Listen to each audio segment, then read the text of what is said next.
Alright guys, welcome back again to some more Umineko. At this point, I believe episode 2 is coming to a close end just because of how things are panning out in this chapter thus far. And if anything else, I'm excited to see how it goes, so hope you all join me on this one because, I gotta say, it's not looking good for Battler and crew so far. So thank you all for the love and support as usual, and let's keep it going. Alright guys, welcome back again. We are up to an exciting part of this episode. Then those butterflies themselves broke into pieces, and those pieces were broken into pieces. Until they were no longer butterflies, but a spray of gold and disappeared. Shannon! ジョージさんはそこから動かないでください。中心軸をずらしたくない。これは、驚いた。I'm just as surprised. 虫一匹殺せない面をして、これだけの力を見せたか。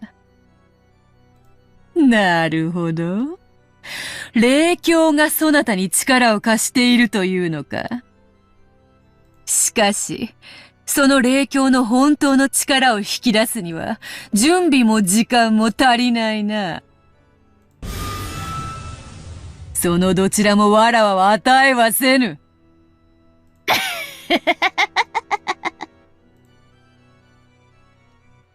The spirit mirror George Griff was letting out a divine radiance and displaying its strength not to submit to wicked power.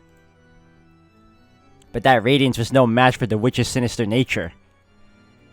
これだから家具は怖い。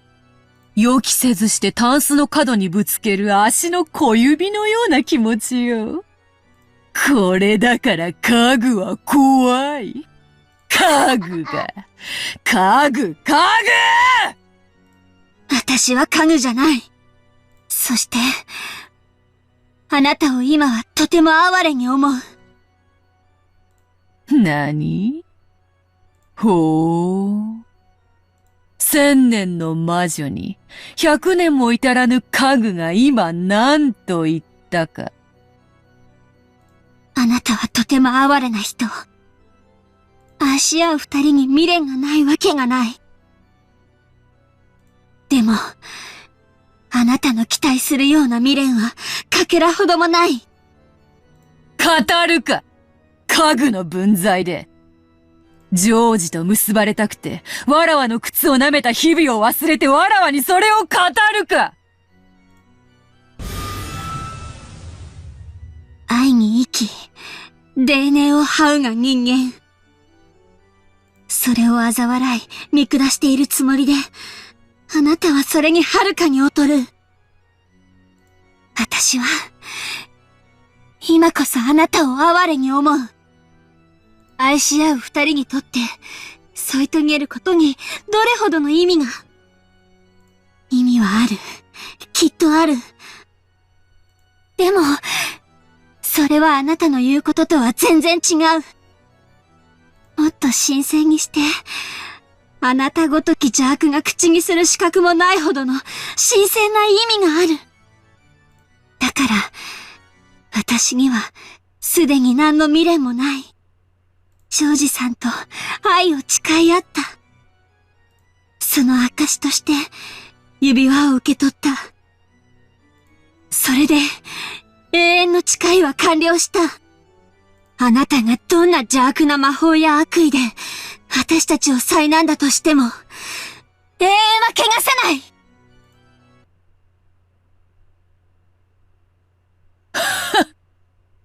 綺麗事を詩人のように語るな！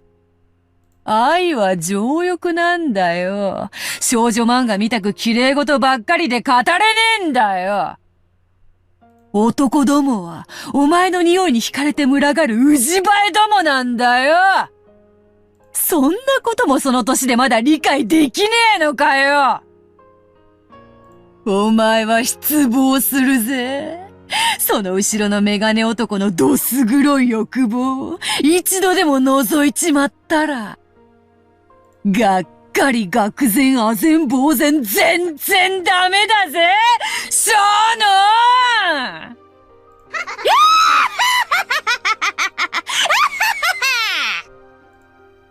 ああ、もういいや語るな家具が。この家具。何様のつもりだよ語りやがって。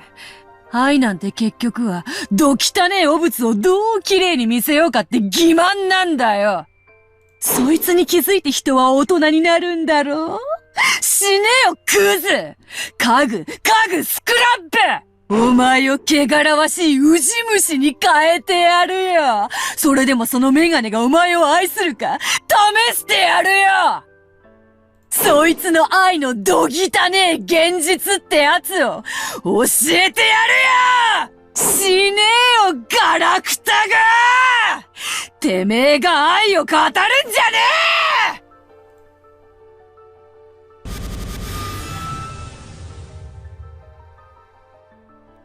！The invisible column of light with Shannon at the center started to have bright red ripples drawn all over at once. The wall did its best to withstand the invisible malice that was trying to corrode it from all directions. なんだよそれは。抵抗してるつもりかよ。安っぽいんだよ。薄っぺらいんだよ。お前の綺麗事と同じなんだよ。見せかけだけの薄っぺら。見たくないものをベールで覆って隠してるだけなんだよ。まだわかんないのかよ。だから家具なんだよ。家具！ほら、削られてるぜ。カリカリコリコリガリガリゴリゴリなんて薄くて情けないんだよ。お前のその薄っぺらな抵抗に比べたら、パルミチャーノレッチアーノの方がまだ削るのに苦労がいるぜ。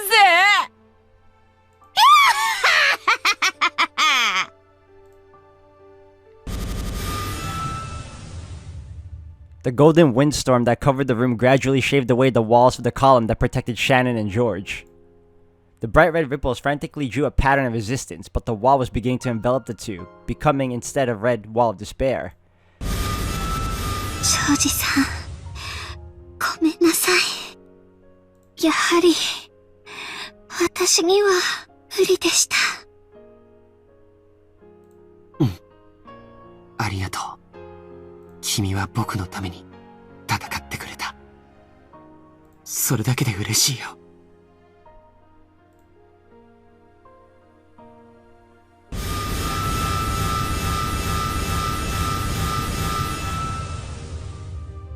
As the column that had once protected them was assaulted and covered with a trail of blood-curdling red ripples, it contracted, and began to suck the two of them up instead.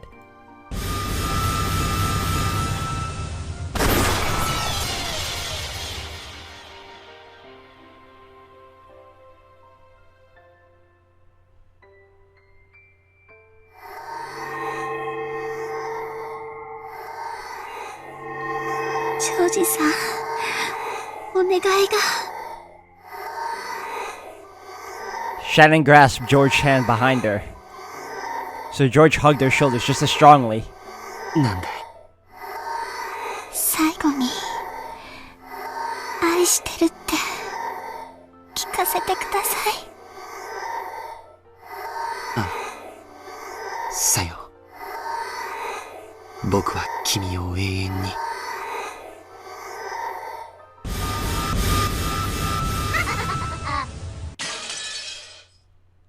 And now we lost Shannon and George.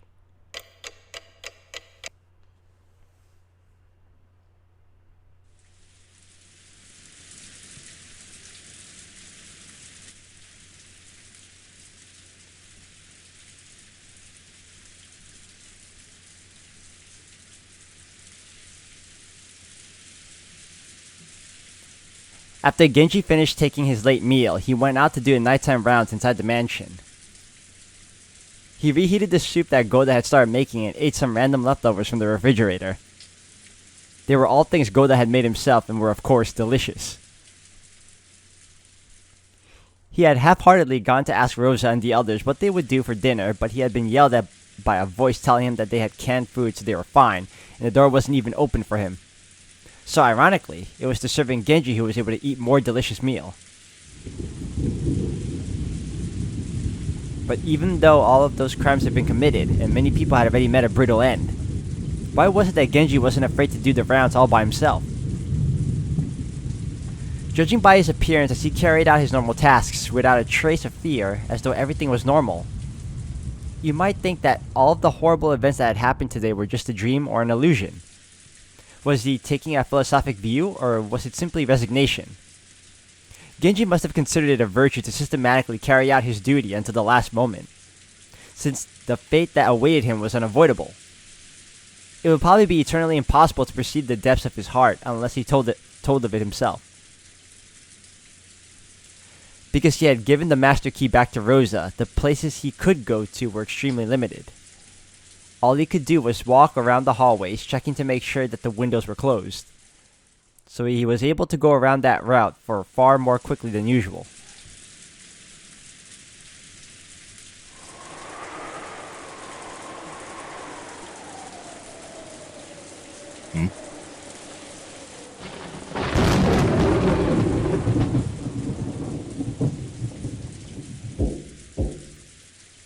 After the sound of a moderate knock, Auntie Rosa, who had been falling into a doze shortly before, jumped and woke up, pointing the barrel of the gun at the door as she yelled. 誰なの? I was napping on a sofa and that voice also brought me back to reality. ローザ様、源氏でございます。何か用なの？扉は開けなくて結構よ。そのままで話して。はい。それではこのままで失礼させていただきます。南條先生と熊沢の遺体を見つけました。なんだって。そう。わかったわ。確認に行きましょう。死体を見ない限り、私は誰も信じない。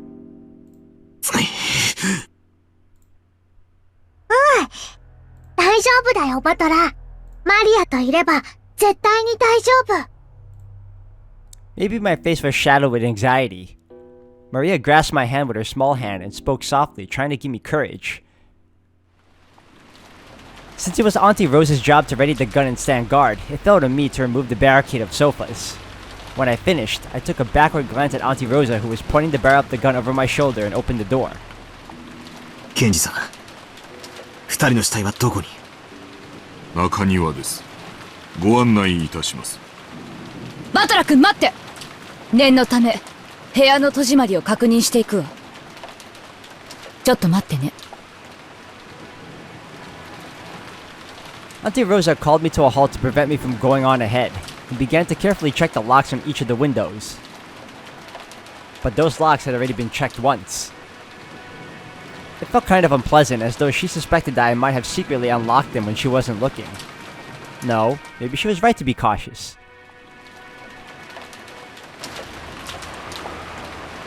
Even though it was called a courtyard, it wasn't really a pretty place you could take a walk in like the Rose Garden.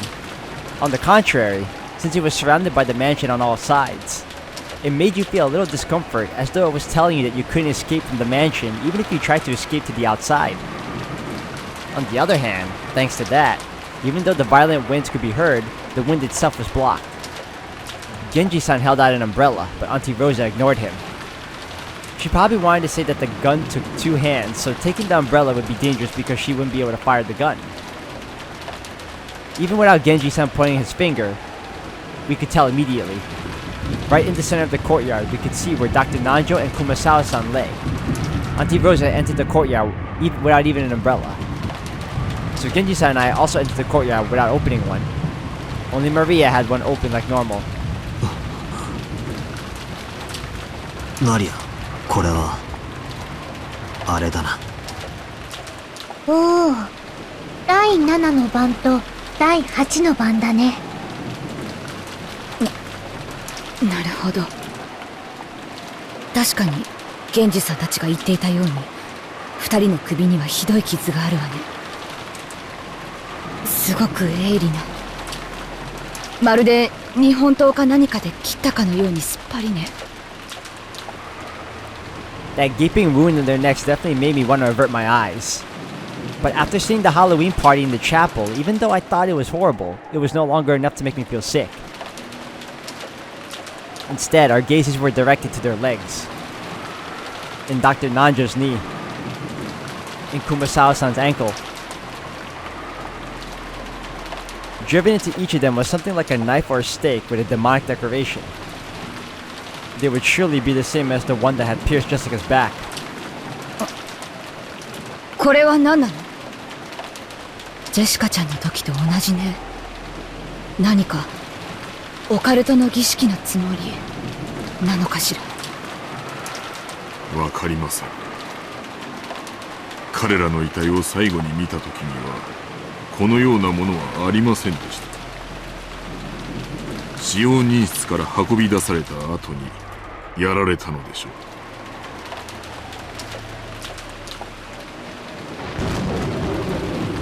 The one that had been stuck into Dr. Nanjo's knee was still standing erect.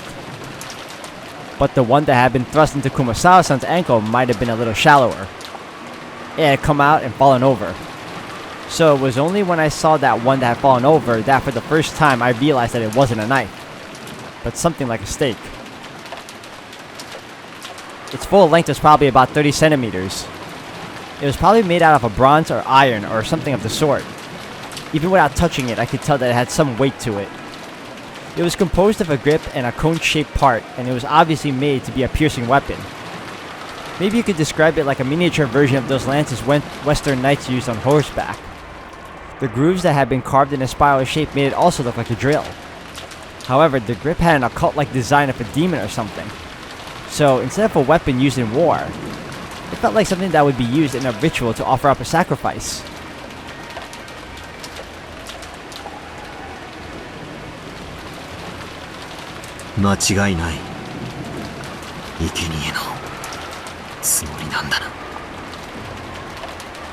第7の番に膝をえぐりて殺せ。第8の番に足をえぐりて殺せ。待てよ。それじゃ第4、5、6の番が抜けちまう。まさか。That's right. Why is Genji-san alone? If something like this had happened, why wouldn't George Aniki, Goda-san, or Shannon-chan be here? Why was Genji-san alone? どういうこと？ジョージ君たち3人はどこへ行ったの？夏日奥様のお部屋を探し物に行きたいと言われまして、お出かけになりました。まだお戻りになりません。なんだって？その出かけたってのはいつ頃の話なんだよ。2、3時間前のことだと思います。そんな、なんでそんな大事なことをやっちゃなくて、なんで不審に思わなかったんだよ。常に一人使用人は待機していなくてはなりません。彼らが戻るまで待機しているのが私のお務めでしたもので。Was Genji-san really this much of a robot? This is bad. This is bad. It's really bad. The fact that Dr. Nanjo and Kumasawa-san had been killed in this way meant that 3 people had already been killed. We ran towards Aunt Natsuhi's room, with a touch of anxiety and just as much resignation. Oh boy, this is gonna suck.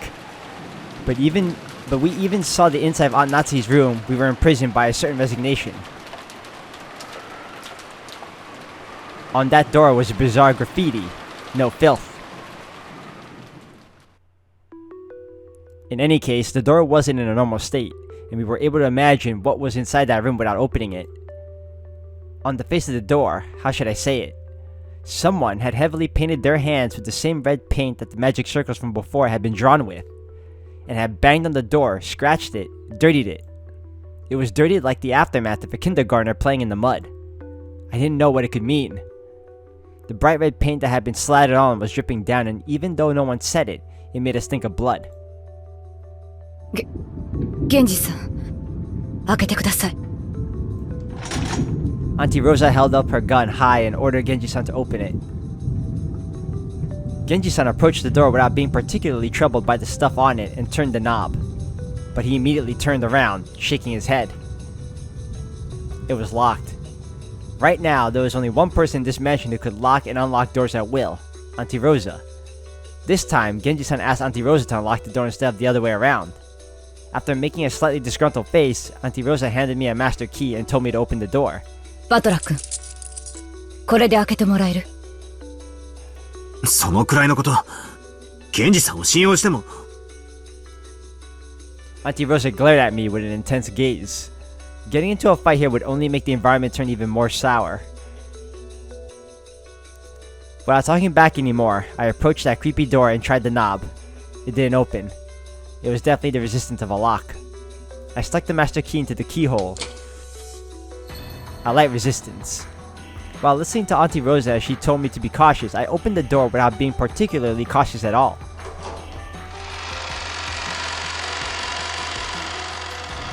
And there was the scene laid out before us, not betraying our expectations in the slightest.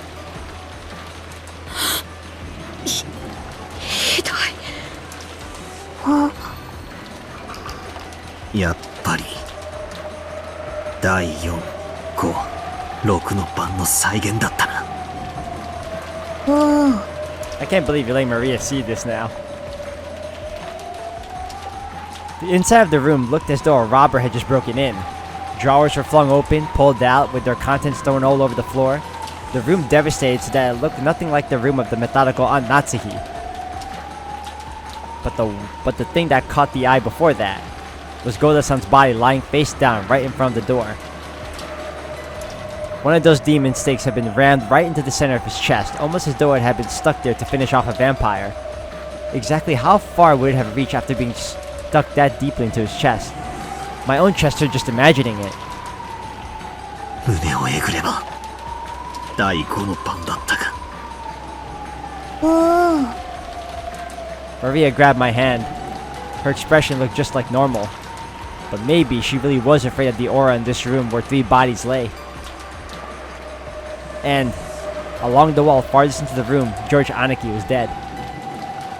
This time, one of those stakes had been rammed right into the center of his stomach. Gouging the stomach with the 6th twilight, I think. Shannon Chan's body was face down over the front of the dresser, lying in a sea of blood. In its horribly broken mirror, sprayed with blood, had she seen her final worldly expression. Because she was face down, I couldn't see her face, but I could imagine even without seeing it. Nearby in the sea of blood she lay in, a demon stake had fallen. Only the 4th twilight was left. Gouged the head and killed. Ah, on Shannon? Maybe my heart was completely tired and out and dead. Even though I knew what I was doing was wrong, I lifted her head and checked, and confirmed that my guess was right on the mark.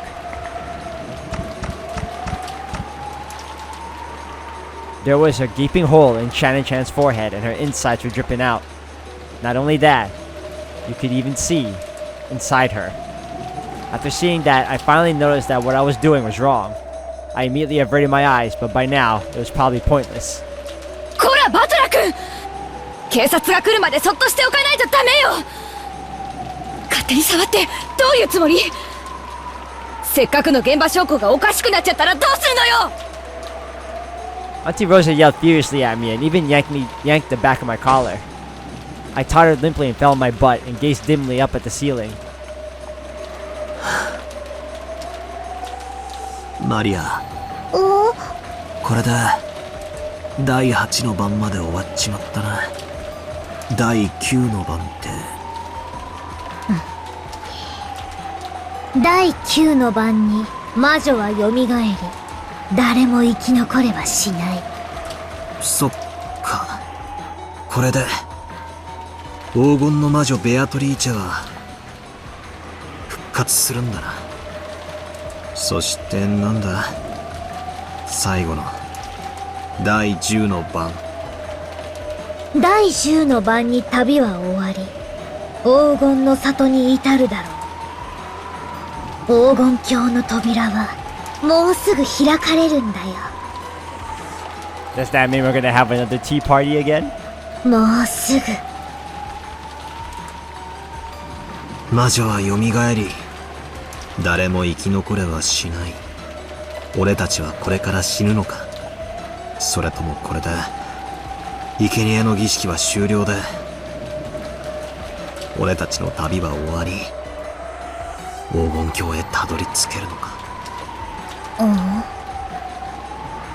何が俺たちの旅だ。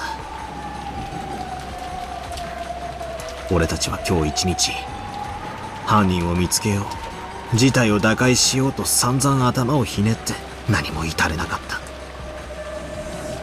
た。バカの考え、休むに似たりってやつだ。そうさ、俺たちは今日一日、ずっと憎悪と疑心暗鬼で自分を焼き焦がした。死んだ人間しか信用できないって言って、わざわざ3人の死に顔をここまで確認に来たんだぜ。こんな俺たちがどうして黄金鏡とやらにたどり着けるって言うんだよ。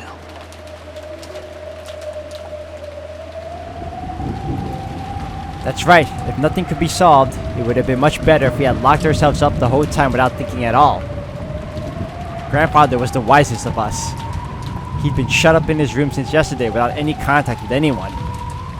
That would have been fine. Grandfather was the most correct. 大丈夫だよ、バトラー。マリアといれば大丈夫。魔女はとても気まぐれで、時に面白半分に人間を殺すかもしれない恐ろしい存在だけれども。でも、マリアと一緒にいれば絶対に大丈夫。だから、怯えないで。ありがとな。気休めでも嬉しいぜ。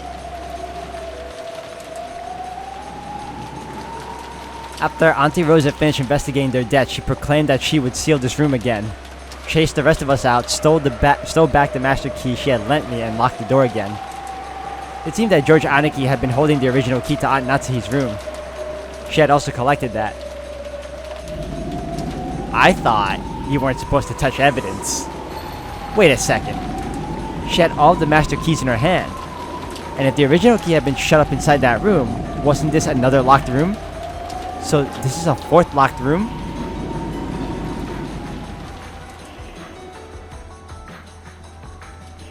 Now that we have been released from our suspicion of those three, we once again return to the parlor. I don't have a clue what's going on anymore. If only the dead are safe and everyone alive is a wolf, then all that's left is me, Auntie Rosa, Maria, and Genji. Only Do's grandfather and that 19th person, the guest who I hadn't even sensed, Beatrice. 13 people had died and 6 were left. With only 6 people, how would the wolves and sheep puzzle end? Even though the puzzle which had 19 people in it had been reduced to a mere 6, I couldn't find any answer.